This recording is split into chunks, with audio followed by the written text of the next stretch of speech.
حضور پاک صلی اللہ علیہ وسلم نے نوجوانوں سے کہا تم میں سے جس کی طاقت ہے وہ نکاح کرے. حضور سے پوچھا گیا کس سے نکاح کرے, کیسی عورت ہونی چاہیے.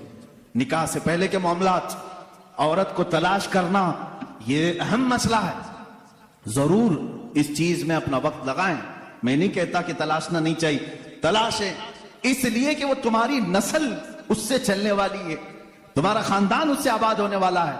تو خالی تم گورا چٹا رنگ دیکھنے کے پیچھے نہ پڑو, بلکہ پورے ایک گھر کو چلانے والی, بلکہ تمہارے بچوں کی پہلی یونیورسٹی ہے, پہلی درسگاہ ہے. تم اس درسگاہ کو لانے جا رہے ہو تو کیا کیا اس کے اندر کوالٹی ہونی چاہیے وہ دیکھو. لوگ خالی فوٹو دیکھ کر یہ رنگ کالی ہے گوری ہے, کالی ہے گوری, اسی پر لگے ہو. حضور پاک صلی اللہ تعالی علیہ وسلم نے فرمایا دنیا میں جو بھی نکاح کرتا ہے اس کے 4 مقصد میں سے ایک ہوتا ہے, یا تو عورت کا حسن و جمال دیکھ کے نکاح کرتا ہے, یا عورت کے پیسے دیکھ کر کے کرتا ہے, بہت مالدار ہے, بڑے باپ کی بیٹی ہے, سنو ایسے داماد ہو. حضور صلی اللہ علیہ وسلم نے فرمایا یا تیسرا مقصد یہ ہوتا ہے کہ بڑے خاندان والی, یعنی حسب و نسب اعلیٰ ہے, ہم تو شیخ تھے وہ پٹھان ہیں, یا پھر اور کسی بڑے خاندان کی ہے. پہلا خوبصورتی, دوسرا پیسہ, تیسرا خاندان. حضور نے فرمایا چوتھا ایک مقصد ہے وہ اچھا ہے. حضور فرماتے ہیں یا تو پھر اس کے اخلاق و کردار دیکھ کر نکاح کرتا ہے.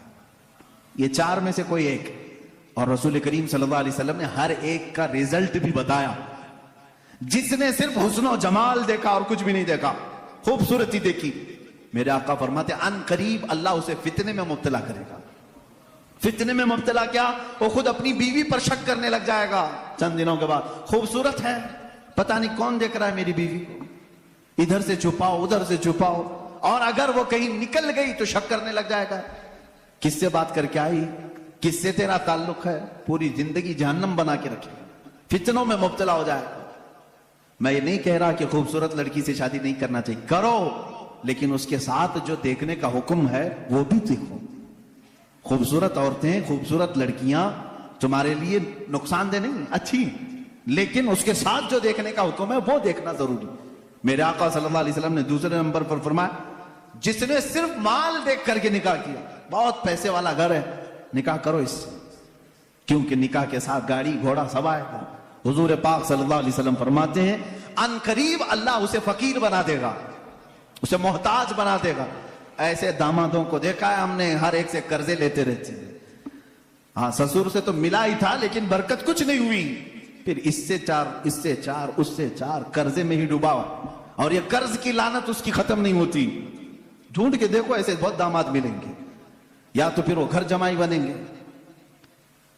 تیسرا جو بڑے خاندان کو دیکھا, حضور پاک صلی اللہ علیہ وسلم فرماتے ہیں اللہ اسے رسوا کر دے گا, وہ ذلیل ہو جائے گا لوگوں میں. ہاں جس نے اخلاق و کردار دیکھا, عورت کے اچھے اخلاق و کردار, اس کی دینداری دیکھا, حضور فرماتے ہیں اللہ اسے دنیا میں بھی برکت دے گا, آخرت میں بھی برکت دے گا. اب اس کے ساتھ پلس کیا ہے, نمبر 1 تم نے دین دیکھا, اخلاق و کردار دیکھا, اس کے ساتھ حسن و جمال بھی مل گیا تو بونس ہے تمہاری, ساتھ میں مالدار بھی ملی تو بھی پلس پوائنٹ ہے, بڑے خاندان والی بھی ملی تو اور اچھا ہے, سونے پہ سہاگا. ہاں لیکن نمبر 1 سب سے پہلی چیز اس کی دینداری. تمہارے گھر کی عورتوں کو جب بھیجو کسی لڑکی کو دیکھنے کے لیے, سکھا کر کے بھیجو. جاتے ہی یہ نہ پوچھیں کیا کیا پکانا آتا ہے, کیا کیا سلنا آتا ہے, ایمبرائڈری آتی ہے کہ نہیں آتی ہے, یہ نہیں. سب سے پہلا سوال کرو کہ قرآن کتنا پڑھا ہے, قرآن پاک تجوید کے ساتھ جانتی ہے نہیں. پہلا سوال کرو اپنی بہوؤں سے. ان ساسوں کے لیے میں کہہ رہا ہوں, کڑھائی لکھائی اور سلائی یہ پوچھنا بعد کی بات ہے. پہلی چیز اس کا دین پوچھو, اور اس کے بعد میرے عزیزو ہم سب کے لیے سب سے پہلا سوال یہ ہے اس خاتون سے یہ پوچھو کہ اہل سنت و جماعت سے کیا تعلق ہے. عورتوں کی طرف سے مرد کے گھر جائیں تو بھی یہ سوال ہو, اس لیے کہ یہ عشق مصطفیٰ کی جڑ ہے, اور جہاں جڑ خراب ہو تو پھل نہیں آ سکتے. یہ سب سے پہلا سوال ہے کہ اس کے گھر میں دین مصطفیٰ کتنا ہے, عشق مصطفیٰ کتنا ہے. یہ سب سے پہلی چیز. اب یاد رکھنا جس خاتون کو اس سوال کے ساتھ تم لائے ہو اس کی زندگی پوری اللہ رب العزت کی ذمہ کرم پر ہے. پھر اولاد اللہ کے ذمہ کرم پر ہیں. حسن و جمال کے ساتھ اللہ تمہیں با اخلاق اولاد عطا کرے گا, با اخلاق اولاد عطا کرے گا.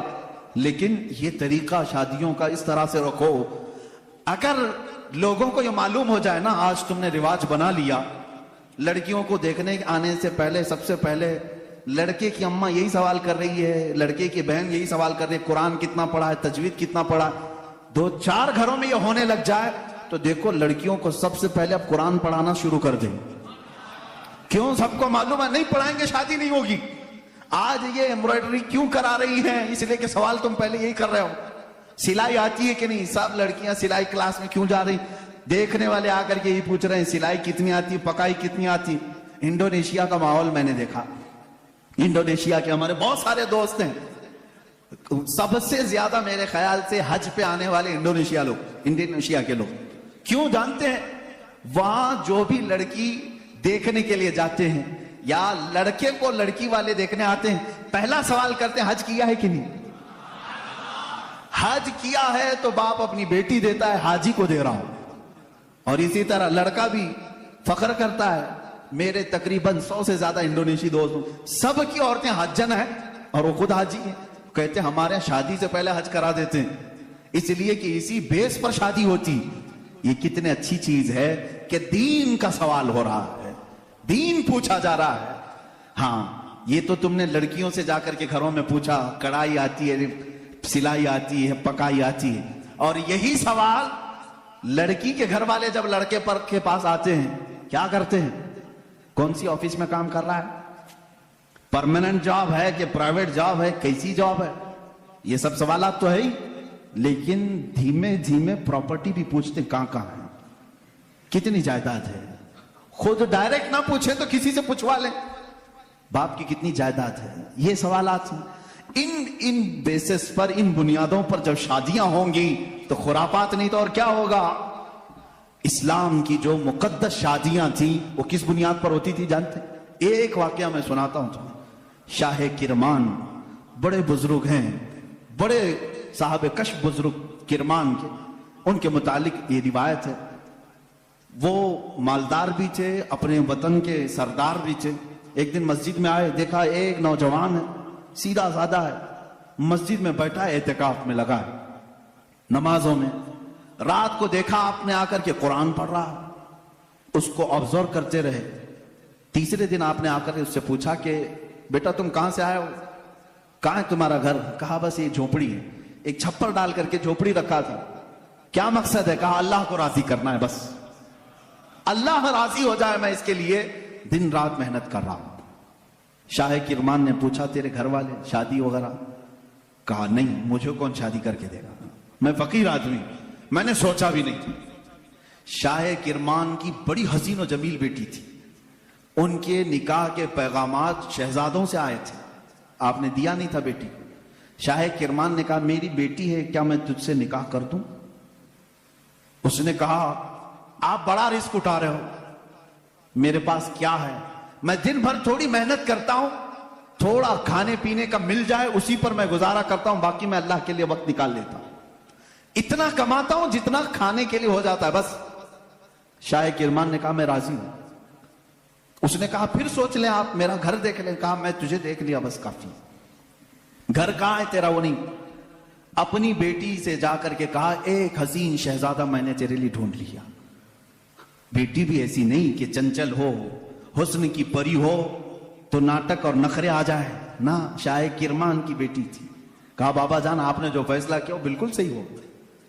کہاں گھر ہے؟ کہا جھوپڑی میں ہے ایک, بس جو پھڑ لگا کر کے درختوں کے وہ ایک جھوپڑی بنایا ہوا. یہ شاہ کرمان کی بیٹی, وقت کے فرما روا وہاں کے سردار اور حاکم کی بیٹی تیار ہے. آپ نے ضرور اس نوجوان میں کوئی تقوی دیکھا ہو. کہا ہاں. مغرب میں آئے, مسجد میں نکاح ہو گیا. مسجد میں نکاح ہو گیا اور دولہے سے کہا آجا اپنے گھر, ہمارے گھر کھانا کھا لے, اور اپنی دلہن کو لے کر اپنے گھر چلا. نہایت سادگی سے شادی. دولہے کی طرف سے کوئی نہیں, مسجد کے جو نمازی تھے وہی آئے. دلہن کے گھر پہنچے, شاہ کرمان کی بیٹی کے ہاں دعوت ہوئی,